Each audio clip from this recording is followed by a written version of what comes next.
आप सभी अच्छे और प्रसन्न होंगे। चलिए आज हम पढ़ते हैं पाठ 16 बैक्टीरिया हमारा दोस्त। करते हैं इस पाठ की शुरुआत। विज्ञान वार्ता। सिया एक 9 साल की प्यारी सी बच्ची है जो उसे दही बड़े बहुत पसंद है। उसकी मम्मी ने आज दही बड़े बनाए हैं। वह बगीचे में बैठकर दही बड़े खा रही है। दही बड़े खत्म हो गए।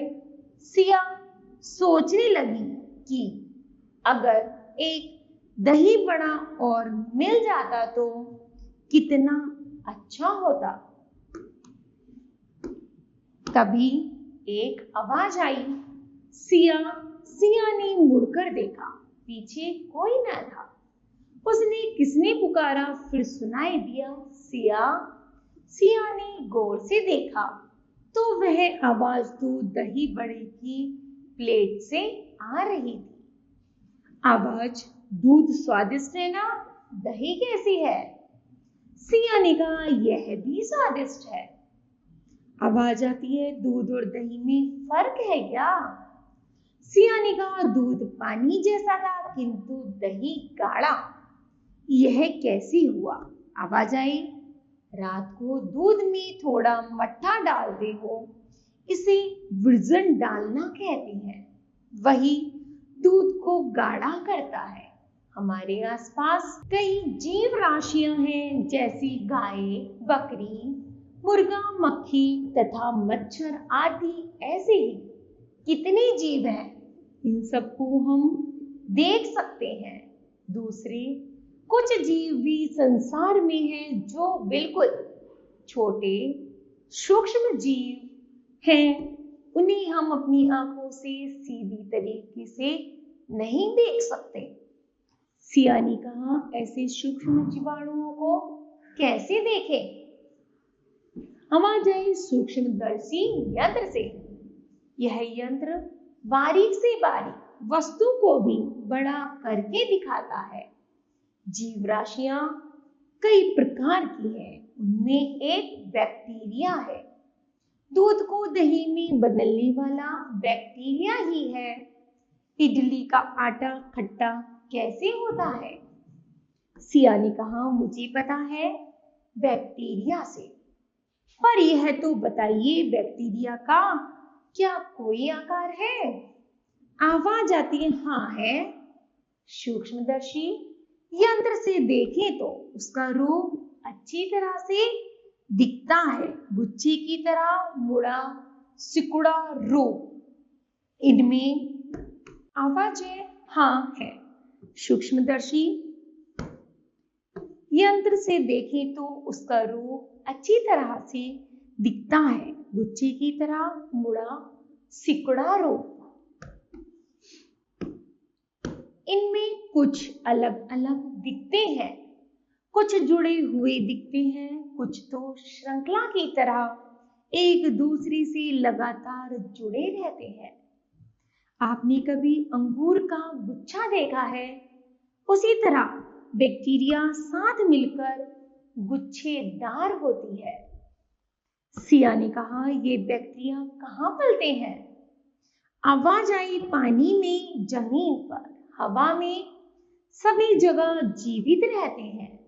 तुम्हें पता है बैक्टीरिया कैसे बढ़ते हैं? एक बैक्टीरिया 2 अंशों में बढ़ता है। 2 का 4 होता है, 4 का 8 होता है। इस तरह से अलग अलग होते हजारों की संख्या में बढ़ते हैं। सिया ने कहा, बैक्टीरिया तो एक आश्चर्यजनक जीव है। आवाज आई, कुछ बैक्टीरिया हमारी भलाई करते हैं, कुछ हमें हानि पहुंचाते हैं। सिया ने कहा, वे कैसे हमारा भला करते हैं और हमें हानि कैसे पहुंचाते हैं? आवाज आई, हवा बहती है, बगीचे के पेड़ हिलते हैं, पत्ते नीचे गिरते हैं। थोड़े दिनों बाद सिया, एक भी पत्ता जमीन पर नहीं होगा, सब कहां चले गए? क्या धरती में समा गए? खोदकर भी तो नहीं है, क्या मिट्टी में मिलकर मिट्टी हो गए? कैसे? आवाज आई, मिट्टी में बहुत सारे बैक्टीरिया हैं। पत्तों को बैक्टीरिया नष्ट करता है, यानी उन्हें छिन्न भिन्न तहस नहस कर देता है। न हमारे बैक्टीरिया का कमाल, पत्ते मिट्टी में मिल जाए तो मिट्टी उपजाऊ हो जाती है। सिया ने कहा, यह तो मैं समझ गई। अब बैक्टीरिया के दूसरे रूप की चर्चा करते हैं। आवाज आई, अच्छा बताओ पानी कहाँ से मिलता है? सिया ने कहा, कुआं, नदी, तालाब, झील आदि पानी के साधन है।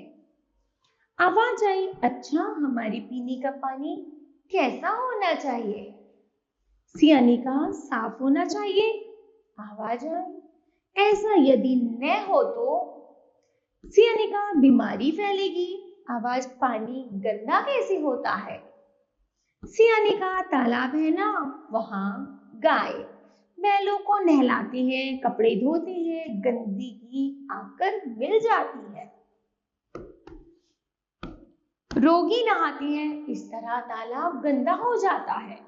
कुएं के पास नाली बहती है, नदियों में कारखानों की बेकार चीजें बहा दी जाती हैं, इस तरह पानी गंदा हो जाता है। आवाज आई, अशुद्ध पानी में क्या होता है? सिया ने कहा, बैक्टीरिया होती हैं, इससे रोग फैलता है। आवाज है, रेशमा नाम की लड़की थी, उसने तालाब का गंदा पानी पिया, जानते हो क्या हुआ? उसे बीमारी हो गई। सिया ने कहा, कैसी बीमारी? आवाज आए, टाइफाइड बुखार आया, सिर दर्द और चक्कर आया, खांसी भी थी, धीरे धीरे दुबली होने लगी, छोटी आंत में छेद हो गया, इससे पेट में दर्द होने लगा। बेचारी रेशमा, उसे बहुत तकलीफ हुई, दूषित पानी में छिपे बैक्टीरिया से टाइफाइड बुखार हुआ। सिया ने कहा, टाइफाइड को रोकने के लिए क्या करना चाहिए? आवाज आई, पानी को उबालकर पीना चाहिए, करीब 20 मिनट तक पानी उबालना चाहिए या उसे फिल्टर करना चाहिए। आजकल कई तरह के फिल्टर बने हैं जो पानी में छिपे बैक्टीरिया को नष्ट कर देते हैं। पानी में क्लोरीन डालने से भी पानी शुद्ध हो जाता है। सिया ने कहा, हाँ यह तुमने ठीक कहा। सिया ने कहा, पर दोस्त तुमने अभी तक अपना नाम नहीं बताया। आवाज मुस्कुराते हुए, मेरा नाम बैक्टीरिया है। सिया, पर तुम हो कहाँ? आवाज, मैं तुम्हारी प्लेट में हूं। तब किसी ने सिया के कंधे पर हाथ रखा, सिया उठ बैठी। उसकी सहेली पूजा सामने खड़ी थी और कह रही थी, कब से पुकार रही हूं पर तुम कैसे सुनती? सो रही थी। सिया ने कहा, सो कहाँ रही थी, मैं तो दही जमाने वाले दोस्त से बातें कर रही थी। इस तरह बच्चों यह पाठ समाप्त होता है। मुझे आशा है कि आप सभी को भी यह पाठ अवश्य समझ आया होगा। धन्यवाद।